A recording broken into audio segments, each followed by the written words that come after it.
Welcome friend.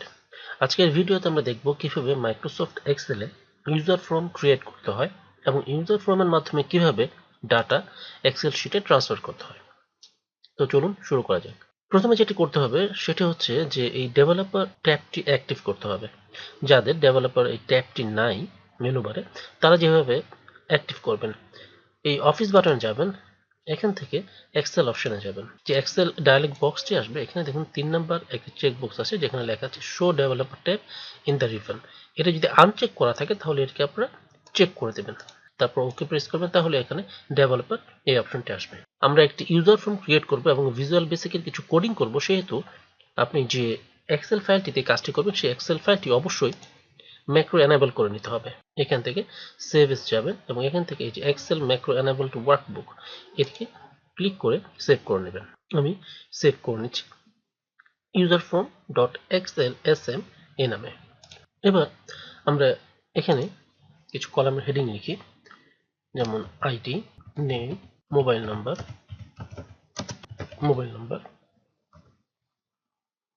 District. আমরা খুব shortcut মাত্র 4টি কলাম নিলাম বোঝানোর সুবিধার্থে। আপনারা ইচ্ছে করলে আজকে টিউটোরিয়ালের উপর ভিত্তি করে যে কোনো ইউজার ফর্ম আপনারা তৈরি করতে পারবেন, যে কোনো কোয়ান্টিটির কলামের উপর। তো আমাদের এক্সেলে যে ডাটাগুলো আসবে সেই ডাটার কলাম আমরা রেডি করলাম। এবার আমরা ইউজার ফর্ম ক্রিয়েট করব। ডেভেলপার অপশনটিতে যাব, এখান থেকে ভিজুয়াল বেসিক এখানে ক্লিক করব। তাহলে ভিজুয়াল বেসিক এই উইন্ডোতে আমাদের ওপেন হবে। এখান থেকে আমরা ইউজার ফর্ম ক্রিয়েট করব। তো ইনসার্ট থেকে যাব ইউজার ফর্মে। একটা ইউজার ফর্ম ক্রিয়েট হলো, এটিকে আমরা এইভাবে ড্র্যাগ করে ছোট বড় করতে পারি। এটা হচ্ছে আমাদের টুল বক্স। এই টুল বক্স থেকে আমরা আমাদের প্রয়োজনীয় টুলসটি নিয়ে নেব। তো এই টেক্সট বক্সটি আমরা মাউসে ড্র্যাগ করে এখানে ছেড়ে দিচ্ছি, একটু লম্ব করে নিচ্ছি। এবার কন্ট্রোলকে চেপে ধরে মাউসের লেফট বাটন প্রেস করে আমরা এটাকে কপি করে নেব। তারপর আমরা লেভেল নেব। এখন এটি হচ্ছে লেভেল এ লেখা, লেভেলটি নিয়ে নিচ্ছি আমি। এভাবে আমরা আবারও নিয়ে নিচ্ছি, যতগুলো লেভেল প্রয়োজন আমরা নিয়ে নেব। লেভেলের নামগুলো আমরা ক্যাপশন চেঞ্জ করে নিচ্ছি। ক্যাপশন চেঞ্জ করবো আমরা এখান থেকে, এই যে ক্যাপশন আছে, আমরা এটিকে দিচ্ছি আইডি, সেকেন্ড হচ্ছে নেম, থার্ড মোবাইল নাম্বার। আমাদের আরো একটি টেক্সট বক্স নিতে হবে, আমরা কপি করে নিচ্ছি, লেভেলও কপি করে নিচ্ছি আমরা।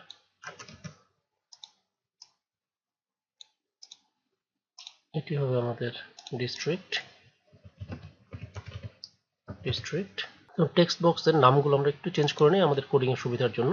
যেহেতু এটি আইডি হবে তাহলে আমরা দিচ্ছি txt আইডি, সেকেন্ড হবে txt নেম, থার্ড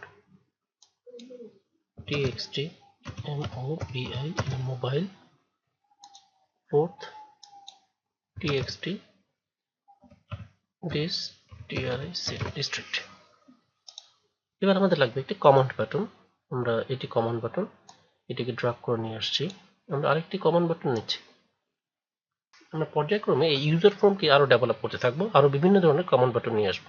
আমরা এটির নামটি চেঞ্জ করে দিচ্ছি, cmd add দিলাম এবং ক্যাপশন দিয়ে দিচ্ছি add data। এখানে দিচ্ছি cmd exit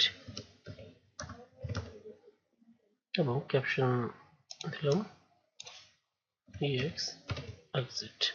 ওকে, তাহলে মোটামুটি আমাদের ইউজার ফর্মে যে সমস্ত কন্টেন্ট গুলো থাকবে, অর্থাৎ টেক্সট বক্স, লেভেল এবং কমান্ড বাটন থাকবে, সেটা আমাদের তৈরি হয়ে গেল। আমরা ইচ্ছে করলে ইউজার ফর্মের নামও চেঞ্জ করতে পারি এখান থেকে, তবে আমরা নামটা চেঞ্জ করছি না। এখন আমরা কোডিং করি। অ্যাড ডাটা কমান্ড বাটনটি আছে, এখানে ডাবল ক্লিক করলাম, তাহলে কোড লেখার যে উইন্ডো সেটি ওপেন হবে।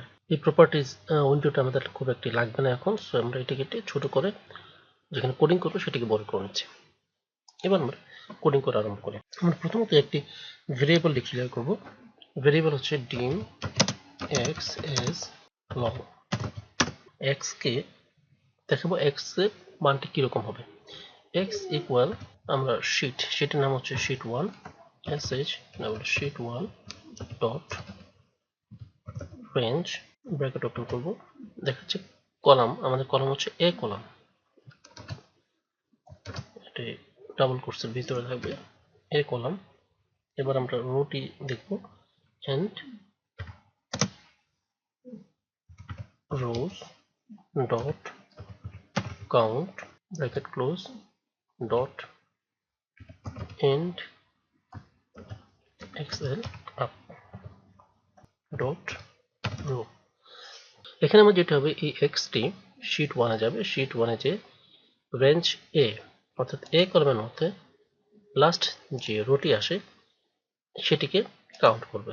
তো সাপোজ আমি যদি এখানে 1 লিখি, তারপর নিচে 2 লিখি, 3 লিখি, সেক্ষেত্রে এই xt হবে আমার এই রোটা কাউন্ট করবে, কলামের রো গুলো কাউন্ট করে এখানে এসে স্টে করবে। কিন্তু আমার দরকার কি, আমার দরকার হচ্ছে পরের রোতে ডাটা ট্রান্সফার করে। সেক্ষেত্রে আমরা কি করব, রো প্লাস 1 দেব, তাহলে আমার ট্রান্সফার হবে ডাটা এই সেলটিতে। ওকে, এবার আমরা দেখছি ডাটা ট্রান্সফার করব। sheet 1 dot cells bracket open, তাহলে দেখুন হচ্ছে রো ইন্ডেক্স। এই রো ইন্ডেক্স কোনটা, রো ইন্ডেক্সের জন্য আমাদের এই কোডটি লেখা। রো ইন্ডেক্স হচ্ছে আমার x, কমা কোন কলামে আমরা দিব, কলামটা আমরা normally a b c d এভাবে দিতে পারি, বা 1 2 3 4 এভাবে দিতে পারি। তো আমি ডাবল কোটসের ভিতরে a কলাম দিচ্ছি, ডট ভ্যালু সমান সমান txt id ডট টেক্সট। আমরা একটু রান করে দেখি যে আসলে এটি কাজ করে কিনা। আমি এখানে রান বাটনে ক্লিক করছি, ইউজার ফর্মটা আসলো, এখানে আমি দিচ্ছি কোড নাম্বার, যেহেতু ওগুলোতে কোড দেয়া নেই, সো বাকি টেক্সট বক্সগুলোতে এখানে দিলেও ডাটা ট্রান্সফার হবে না। আমি অ্যাড বাটনে ক্লিক করছি, তাহলে দেখুন 12 এটি এখানে এ কলামের 5 নম্বর হতে অ্যাড হলো। আমি এক্সিট করে দিচ্ছি। এবার আমরা বাকিগুলো কোডিং করব। এটিকে আমরা ইচ্ছে করলে কপি করতে পারি,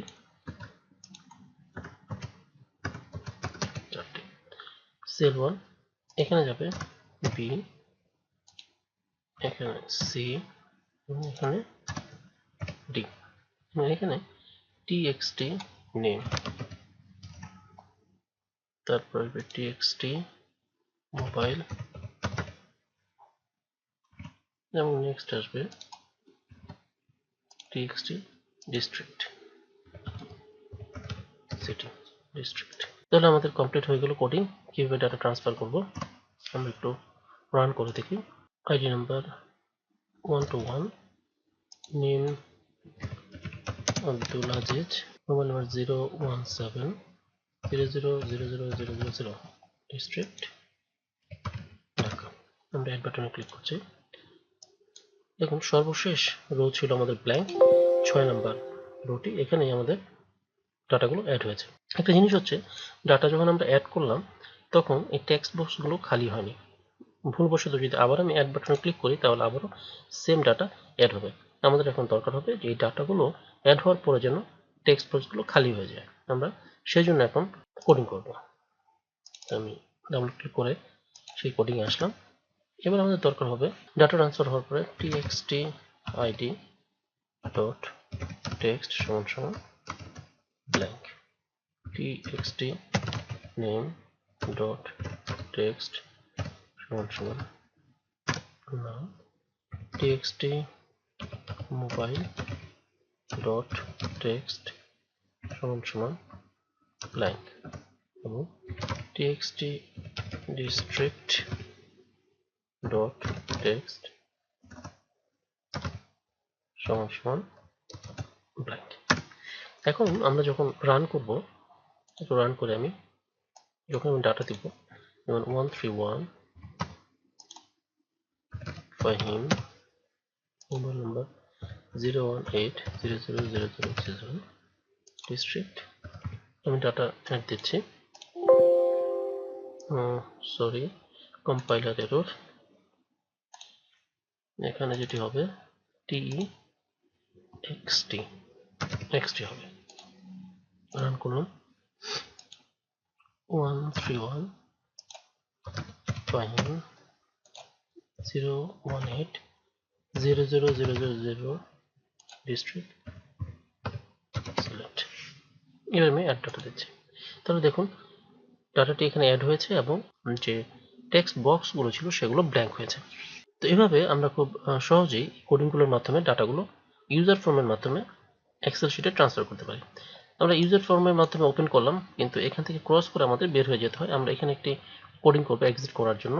এক্সিটের উপরে ডাবল ক্লিক করব। এটি খুবই সহজ একটি কোডিং, সেটা হচ্ছে আনলোড মি। ওকে, আমরা আবার রান করি। 101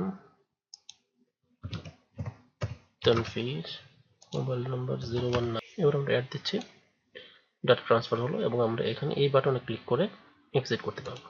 ওকে, এইভাবে আমরা খুব সহজেই এই ইউজার ফর্মের মাধ্যমে ডাটা ট্রান্সফার করতে পারি এবং আমাদের কাজকে আরো সহজ করতে পারি।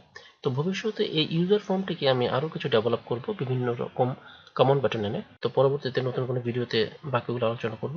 ভালো থাকুন, ধন্যবাদ।